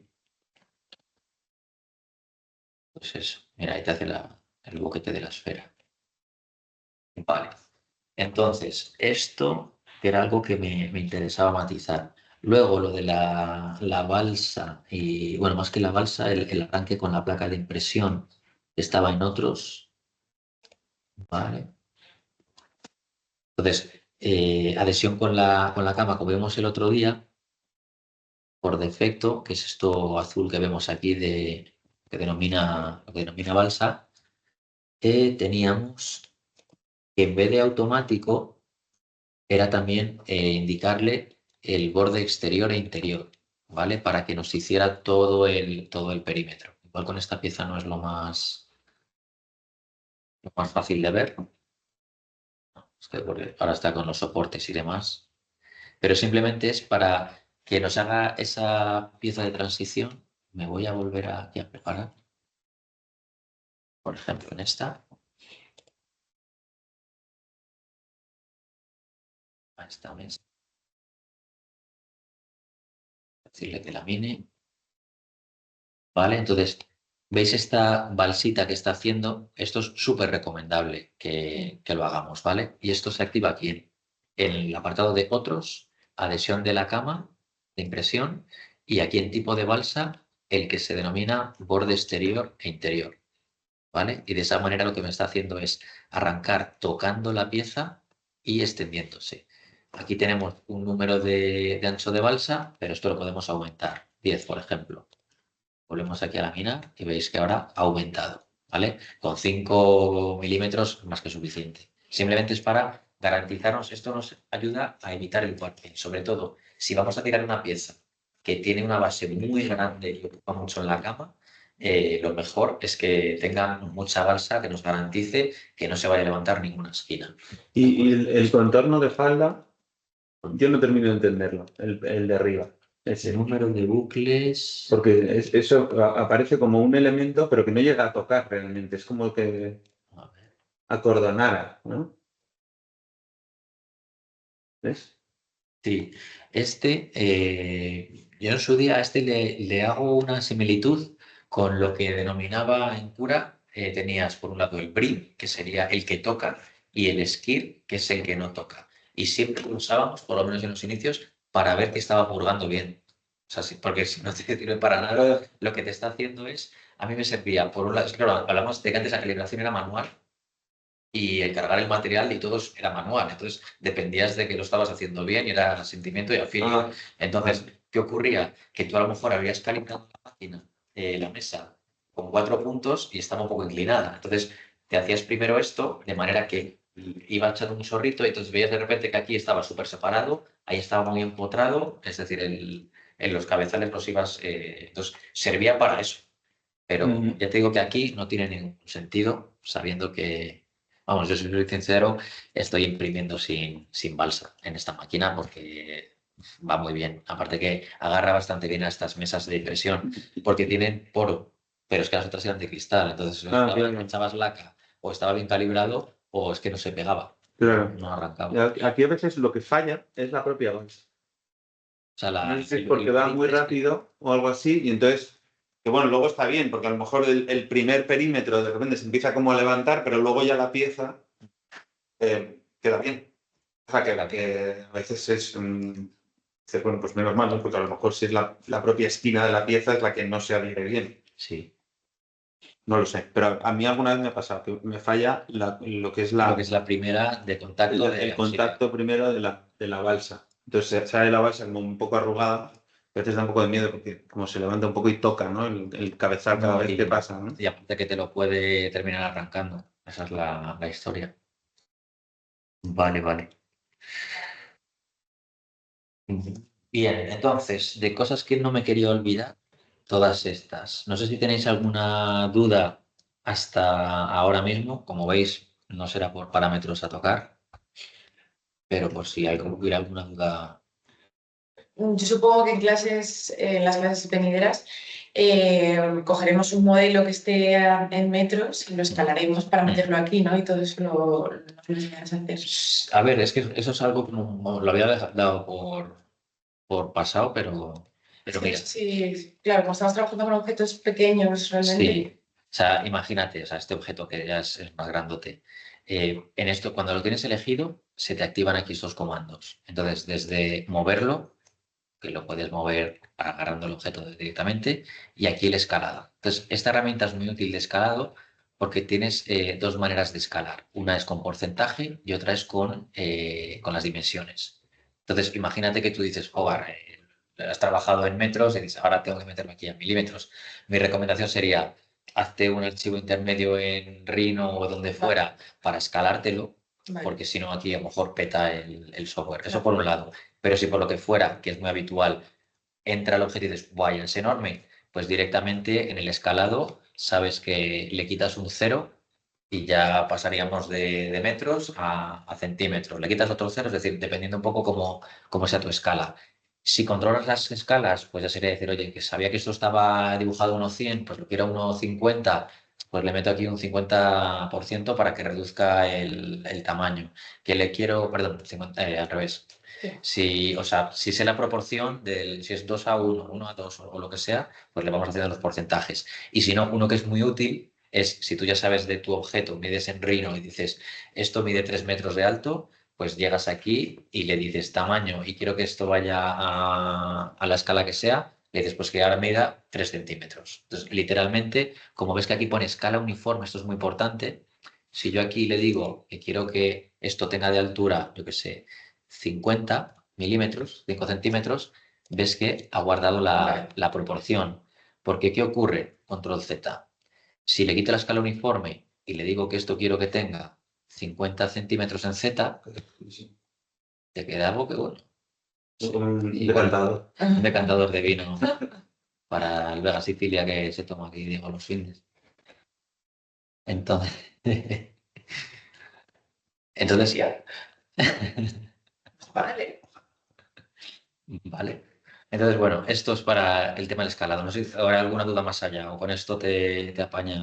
Bueno, yo supongo que cuando empiece a trastearlo de verdad me surgirán dudas porque, por ejemplo, si lo escalas muy pequeño, imagínate que estás haciendo un edificio con muro cortina y quieres que se marquen las verticales del muro cortina. ¿Cómo controlas que el tamaño de esa vertical sea para que se vea lo suficiente, pero no quede... Ah, vale. Es que eso lo vimos en la primera sesión. Eso, de hecho, mira. ¿Cuándo se ha incorporado usted, señorita? Eh, No, pero Hay una cosa que hay de un montón que es que miras todos, o a mí por lo menos me ha pasado, cuando estás haciendo un modelo para la maqueta, es enseguida empezar a trabajar con la escala real a la que la vas a imprimir. Ya. Y incluso hacerte el rectangulito de la placa, ¿sabes? Para tener siempre esa referencia y tal, y ya mides. Porque sabes que pues, la altura de capa son entre 2, entonces ahí vas y luego lo imprimes y te llevas sorpresa. claro. Que no lo has hecho bien. Sí, pero es muy útil. O sea, lo de tener el rectángulo o el área capaz en verdadera magnitud de lo que vas a hacer, pero vamos, que siempre mi consejo es hazte un archivo auxiliar que sea el de la maqueta. Sí. Entonces, para saber esas dimensiones y controlarlo bien, aquí tendrías ese resumen, ¿vale? Entonces, yo te diría, como resumen de todo, el mínimo elemento, o sea, la sección más pequeña que vayas a hacer, que sea 1 milímetro. Es decir, al fin y al cabo, te puedes ir a poner finolis y que sean múltiplos de 0,4, que es la boquilla que va a pintar. Entonces, 0,4 es una pasada, 0,8 serían 2 pasadas, 0... Si lo haces así, supongo que imprimirá mejor. Imprime mejor, claro, claro. O sea, al final no te la juegas tanto, controlas mucho más tu modelo, pero si por lo que fuera, tal, al final miras cualquier cosa, tomas unas medidas y dices, vale, no hay ninguna entidad, ninguna sección que vaya a ser menor de 1 milímetro, pues tira millas. Lo único que sí que es verdad que no es lo mismo un murito, es decir, no es lo mismo el espesor de este murito así de 1 milímetro a que ese milímetro sea una columna de sección circular. Porque, ¿qué va a ocurrir? Que eso empieza ya a vibrar y te hace unos churros y termina colapsando. Entonces, es por eso que aquí donde ves patitas de pilares o columnas, te dice que la entidad sea mucho mayor. Pero cuando son muros, 0,8 incluso 1 sería lo suyo.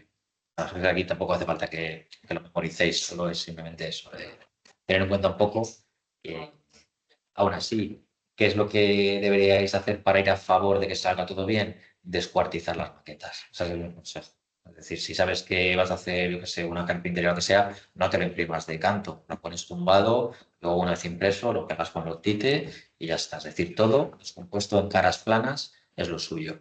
Y obviamente topografía o lo que sea, pues te lo curras como sea.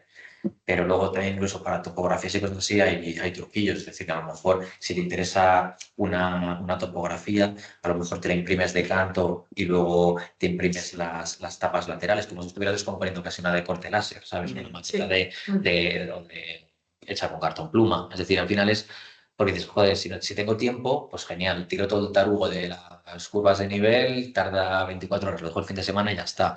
Pero si lo tengo que tener para mañana, pues mejor a lo mejor hacerme las zonas inclinadas, la descomposición y luego lo pego. Al final es buscar estrategia. Esperamos que tener el área capaz que tiene la máquina, esta si no me equivoco es 25 por 25 por 25, es el volumen que te deja, pero hablamos de que eso estaría siendo a los límites. Sí, eso. Tiras todo rollo. Es decir, a los límites de vida.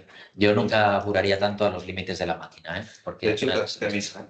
te avisa de O sea, la cómo está máquina fuera. te dice, estás muy cerca del borde, de las zonas de purga, de no sé qué. Claro, sí, porque si cambias de colores encima. Claro. Aunque luego te puede hacer la purga en el relleno y no sé qué, Sí. también lo hace. Que eso también es interesante porque así ganas tiempo. Luego, de hecho, aquí os he traído unas piezas y, bueno, lanzado nada. De hecho, has bajado. Sí, Bueno, no es que pasa nada. bajamos. Pero bueno, sí, nunca está de más, pero igual queríais, que no sabéis si vais a tener a lo mejor alguna cosilla o no. Entonces, de las piezas que he traído aquí abajo hoy, que son de estas de los triángulos, ¿eh? O sea, son de las que veis aquí, el cuadradito y demás, era para que vierais cómo se termina generando.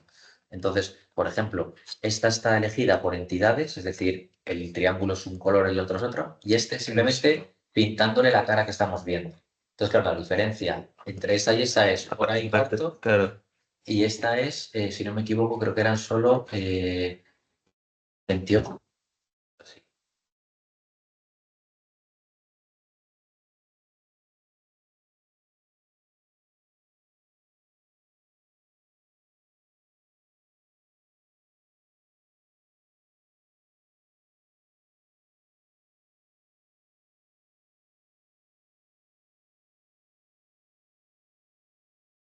De Claro. cuánto tiene que purgar. En este tiene que hacer un mezclado porque si yo ahora pego un tajo por el medio, me encuentro, o sea, sobre todo en la parte del cuadrado, me encuentro tres colores. Entonces tiene Claro. que purgar un huevo.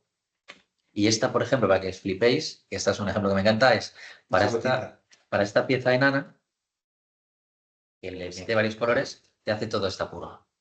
Vale. Pero esta es la que imprime, porque es que luego por detrás tira. Entonces, para hacer esa pieza, que era la coña, ahora mismo no me acuerdo de los números, pero para esa mini pieza, Mucho más, mucho más purga claro, que esto. Claro, porque aquí, ahí me flipaba. has ido pintando, cambiando Ahí, cada dos claro. capas. Claro. Exacto. Pero quería ver un poco también es que está muy bien impresa, ¿eh? O sea, Sí, está muy o sea, bueno. es enana y flipas la resolución que tiene. Sí, tiene un agujerín ahí, o sea, esto es un diente. Sí, sí, totalmente. ¿Qué es en concreto? Pues nada, No no sé. es nada. Nada. Creía que era una gota cuando lo he visto al principio, en plan, una gota de su búteo, ¿sabes? Hostia, qué bueno. Y luego, por ejemplo, este es uno que hice, que es el que os contaba que tuve un fallo y, y era que, aunque tenía tres colores, el amarillo siempre estaba en todos. Enséñalo por. Este, ¿no? Ah, no, este dices, pues estoy enseñando vosotros. Claro. No, pero ahora estás compartiendo, no sé si se te va. No sé si se le ve ahí arriba. ¿Se me ve? Pero quítalo Está para que se te vea en grande. Ahí está. Así me ven grande. Entonces, bueno, perdonad que estaba aquí hablando a los elegidos de la sala.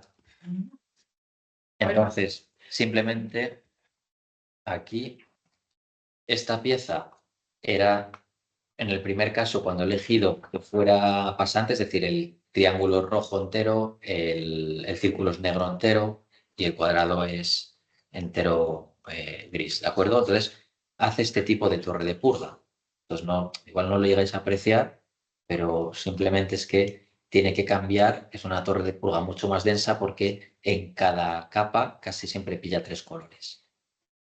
Y luego, esta otra, que lo que he hecho es pintar solo la cara superior, entonces veis que el grueso de la pieza ha sido siempre gris.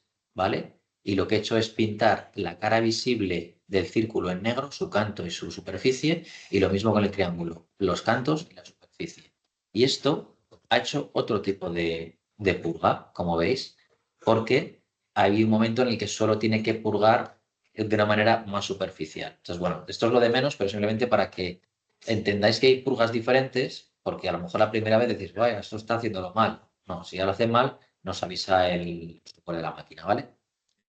Y luego, otra que le estaba enseñando aquí a los compañeros era que para hacer esta pequeña pieza, que bueno, es que igual ni, voy a poner así como las influencers, igual ni lo veis, ¿vale? Esta mierda pieza ha tirado toda esta purga. Entonces, y además esto hablamos de torre de purga, porque es que luego hay otra purga que hace la máquina, que es la que tira por un conducto trasero que tiene la máquina, que son unos pequeños churritos de filamento antes de llegar a hacer esto. Es decir, que para esta piececita enana, pues hemos desperdiciado mucho material, ¿no? Pero bueno, esto era una prueba y para aprender, pues para hacer una buena tortilla hay que rompernos con otros huevos, ¿no? Como se dice en el dicho vulgar. Y luego este es otro ejemplo que os contaba antes, un poco teoría, no sé si lo llegáis a apreciar. Este tiene magenta, amarillo y gris, pero lo que ocurrió es que no lo llegáis a apreciar, pero toda la pieza está como si estuviera entreverada con un color amarillo. Y es porque en este caso no hizo bien el calibrado cuando elegí los colores. No me digáis por qué, pero bueno, que me interesaba traerlo simplemente para que se aprecien otra serie de cosas. Como veis, son pruebas muy pequeñas porque es que, claro, que si cada pruebita de estas son hora y cuarto, pues os imagináis que si no, no se tiene. Entonces, tenerlo en cuenta el escalado cuando lo hagáis piezas grandes con muchos colores, que es una fiesta, ¿vale? Así que hasta aquí yo creo que por hoy que ha sido igual un poco intensito de los parámetros. Yo os animo a que enredéis, como enredar y la segmentación que hace el programa es muy rápida y la previsualización es gratuita, pues darle caña para ir viendo cómo trabaja el software y luego también ir imprimiendo piezas, porque es que es la manera que vais a tener para ver todos los problemas. En la próxima sesión que hablaríamos sobre cosas un poco, iba a llamar experimental, no es que sea experimental, pero bueno, también animado por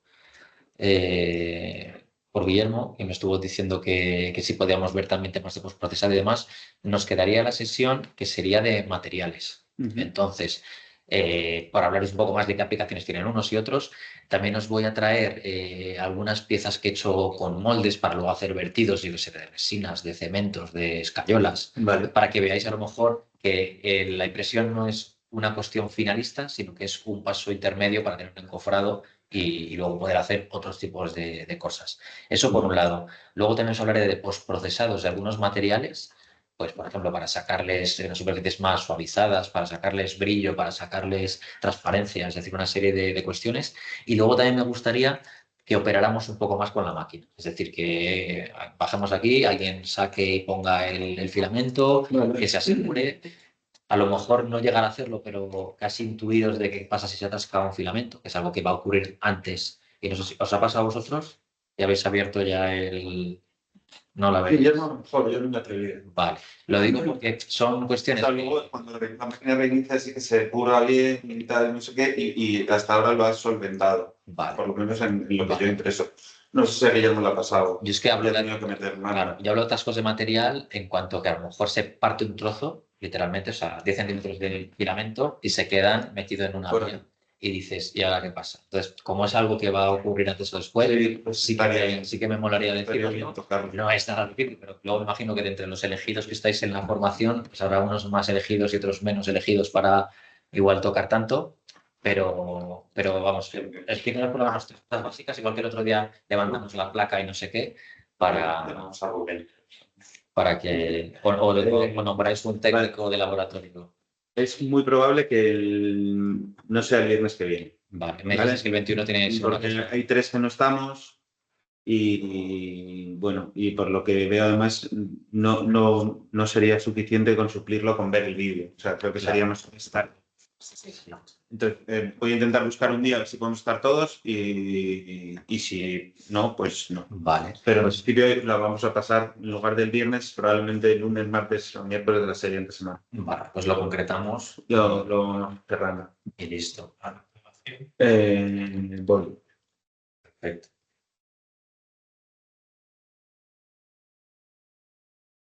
Sería muy